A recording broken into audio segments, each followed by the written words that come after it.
Mr. President, the House Republican leadership's plan that is now out and people have taken a look at it, it's a plan to advance an extreme piece of legislation, and it's nothing more than a blatant attack on bipartisanship. For the past several days, we've been engaged in productive bipartisan negotiations in the Senate. Everyone knows that. We've been working across party lines and making steady progress to achieve an agreement that reopens the government, protects the full faith and credit of our great country, and opens talks to put this country on a firm fiscal footing. Everyone needs to know that the measure under discussion in the House is no part of what we've negotiated here in the Senate. Mr. President, the debt is here. The deadline is looming.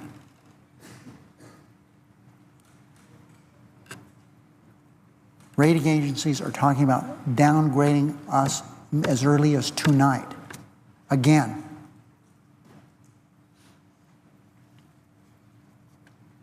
I know I speak for many of us who've been working in good faith when I say that we felt blindsided by the news from the House. But this isn't the first time. Extremist Republicans in the House of Representatives are attempting to torpedo the Senate's bipartisan progress with a bill that can't pass the Senate, and won't pass the Senate. The House measure would take away the President's fundamental authority. It's been in existence for as long as political science can remember. It's been in place for decade after decade after decade to prevent a catastrophic default on the nation's bills. Out of spite, Tea Party Republicans are trying to take authority away from President Obama. They would never, ever consider doing this if it were President Romney, President Bush, or President Bush, or President Reagan. Never. But as they've said, and they've cheered over there, the government's closed. We don't mind defaulting on the debt. It's good for the country. That's what they've said. Their legislation would also make unacceptable major changes to Obamacare. House legislation doesn't even include a process for bipartisan negotiations on a sensible long-term budget. They just throw out these numbers and think magic's going to happen, and somehow, comes January 15th, everything will be hunky-dory. There are still processes we have to follow.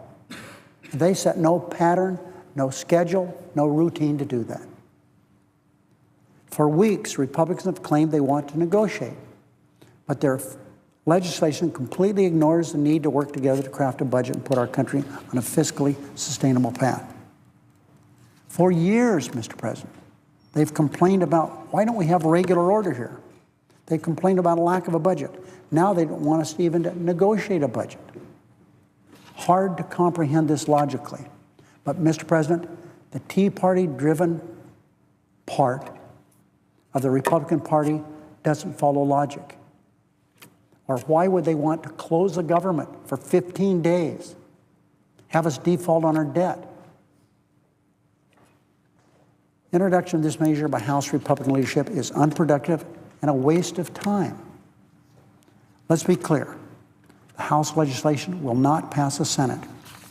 And here is what the White House said just a few minutes ago. Quote, "The President has said repeatedly that members of Congress don't get to demand ransom for fulfilling their basic responsibilities to pass a budget and pay the nation's bills.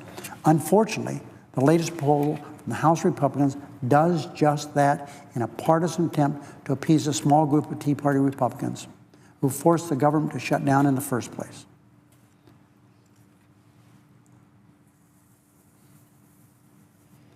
I'm very disappointed with John Boehner, who would once again try to preserve his role